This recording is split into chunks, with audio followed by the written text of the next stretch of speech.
Hello বন্ধুরা, আজকে বৃষ্টি হচ্ছে তাই আমরা ঠিক করেছি লুচি আর মাংস খাবো। তা প্রথমে কী করি, তেলটা গরম করলাম, করার পরে পেঁয়াজটা টমেটোটা তেলের মধ্যে দিলাম, দিয়ে কিছুটা নেড়ে চেড়ে তারপরে সমস্ত মশলাপাতি দিয়ে কিছুক্ষণ কষালাম।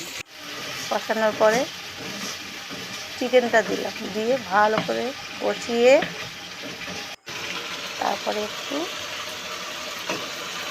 কেমন হয়েছে টেস্ট করে দেখি, খুব ভালো হয়েছে।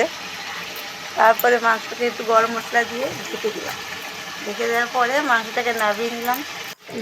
নামিয়ে নেওয়ার পরে এবার লুচি করবো। ময়দাটা তোমার এই ঘ্যাট করে তারপরে দেখি মেয়েটা না করতে আমার ভালো লাগে, দেখতে 10টা বেজে গেছে। এবার ময়দাটাকে তেল দিয়ে চিনি দিয়ে আর একটু লবণ দিয়ে ভালো করে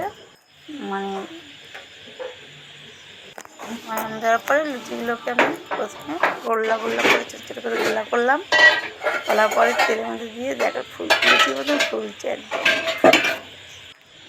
এই যে আমার লুচিটা হয়ে গেল, এবার সবাই মিলে খেতে